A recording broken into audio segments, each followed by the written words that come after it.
بسم اللہ الرحمن الرحیم۔ پیارے بچوں السلام علیکم۔ میں اس وقت 5ویں جماعت کے طلبہ و طالبات سے مخاطب ہوں اور میں اردو کی کلاس لینے جا رہا ہوں۔ تو اس سے پہلے کی کلاس میں ہم سبق باہو قلہ کی ایکسرسائز کر رہے تھے اور وہ ایکسرسائز ابھی ادھوری ہے۔ تو آج ہم اس ایکسرسائز کو مکمل کریں گے۔ تو آپ اپنی اردو کی نصابی کتاب صفحہ نمبر 124 پر نکالیے اور قلم اور کاپی اپنے پاس رکھیے تاکہ آپ ان سوالات کا جوابات تحریر کر سکیں۔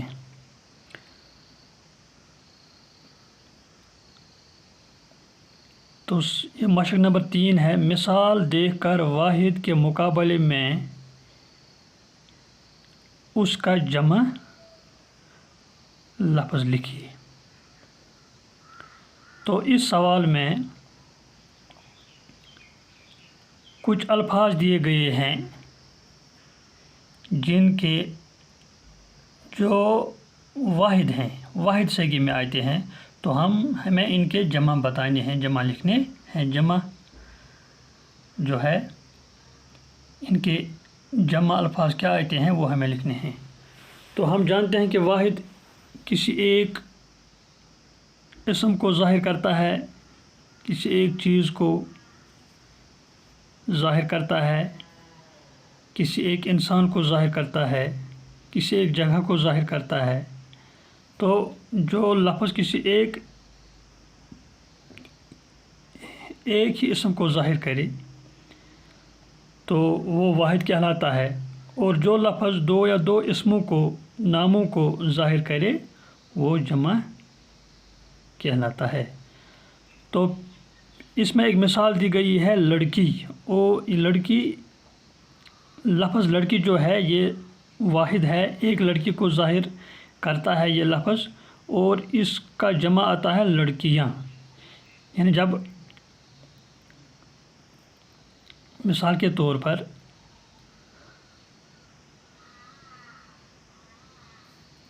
ہم یوں اس کو استعمال کرتے ہیں کہ سارہ ایک لڑکی کا نام ہے جو ہمارے اسکول میں پڑھتی ہے۔ تو سارہ جو ہے یہ ایک لڑکی ہے، تو ایک لڑکی کا نام ہے۔ لڑکیاں ہمارے اسکول میں کل 12 لڑکیاں زیر تعلیم ہیں۔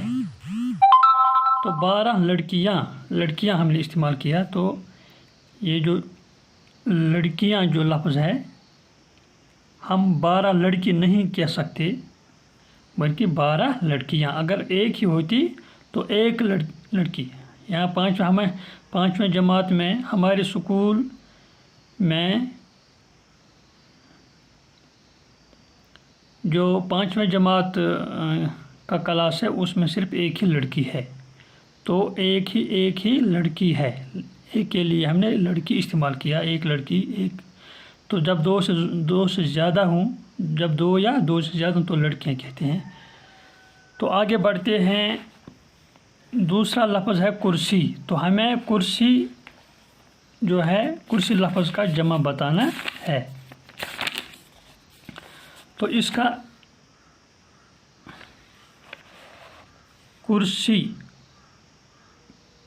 کرسی واحد ہے، اس کا جمع آتا ہے کرسیاں۔ اس کے بعد ہے بلی، اس کا جمع آتا ہے بلیاں۔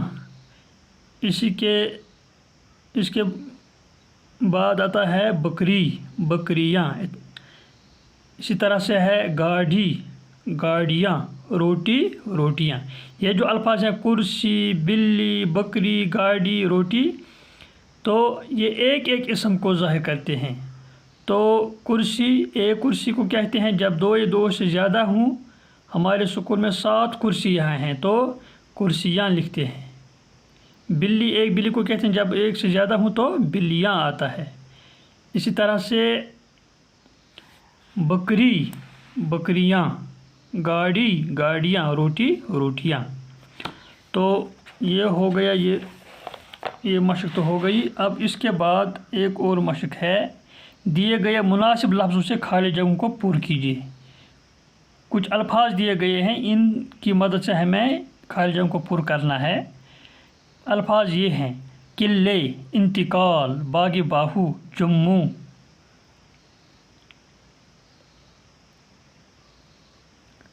اولاد، آخری.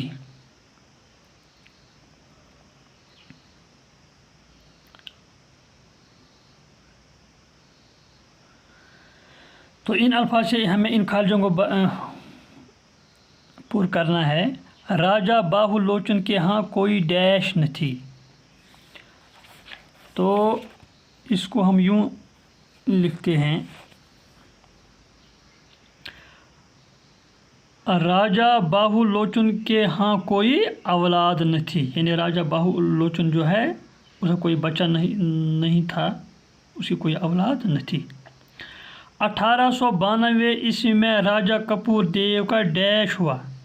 1892 عیسوی میں راجا کپور دیو کا انتقال ہوا. یعنی وہ راجا کپور دیو ایک راجا تھے، تو وہ 1892 عیسوی میں 1892 میں ان کا انتقال ہوا، وہ فوت ہوئی تھی، چل بسی. اسی طرح ہے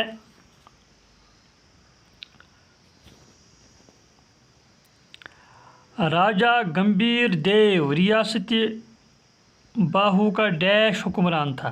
راجا گمبھیر دیو ریاست باہو کا آخری حکمران تھا.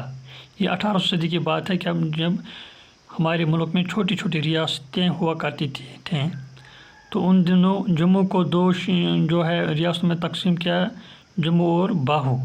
تو باہو ریاست کا آخری حکمران تھا، وہ تھا راجا گمبھیر دیو. اسی طرح سے ہے حکومت نے ڈیش کے باہر ایک شاندار باغ لگوایا. حکومت نے قلعے کے باہر، یعنی باہو قلعے کے باہر ایک شاندار باغ لگوایا. تو اس باہو قلعے کے باہر حکومت نے ایک باغ لگوایا ہے. تو اس باغ کے بعد ایک اور جو ہے جملہ ہے، وہ باغ باہو کے نام سے مشہور ہے. جو قلعے باہو کے باغ جو ہے شاندار باغ، اس باغ کا نام ہے باغ باہو. وہ باغ ڈیش کے نام سے مشہور ہے، وہ باغ باہو کے نام سے مشہور ہے. یعنی باہو قلعے کے باہر جو باغ ہے وہ اس کو باغ باہو کہتے ہیں، اس باغ کو. اس کے بعد ایک اور مشق ہے، کالم الف کے کالم بے میں دیے گئے نامکمل جملے آپس میں مکمل کیجیے. کالم بے میں دیے گئے نامکمل جملے آپس میں مکمل کیجیے. یعنی کالم الف میں بھی کچھ جملے دیے گئے ہیں اور یہ نامکمل ہیں، اور کالم بے میں بھی کچھ جملے ہیں، یہ بھی نامکمل ہیں. تو ہم نے ان کو ملانا ہے تاکہ ہم مکمل جملے، بامعنی جملے بنا سکیں. تو اگنی گرب کی وفات ڈیش کے بعد، اگنی گرب کی وفات کے بعد. اسی طرح ہے دوسرا، اس میں اس کے گرد و نواح میں باہو نگر. اگنی گرب نے اپنے 18 بیٹوں کی، حکومت نے قلعے کے باہر ایک. یہ تو کالم الف میں دیے، بے میں یہ نامکمل جملے ہیں. شاندار باغ لگوایا، مدد سے اپنی سلطنت کو وسعت دی، کے نام سے ایک قصبہ بھی آباد کیا، اس کا سب سے بڑا بیٹا باہو لوچن حکمران بنا. تو ہم نے ان کو ملانا ہے یہ 4 جملے مکمل طور پر ہم ان کو لکھ سکتے ہیں. تو یوں ہے،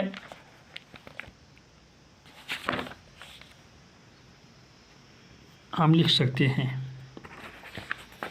ان کو ہم یوں ملا سکتے ہیں. نمبر 1،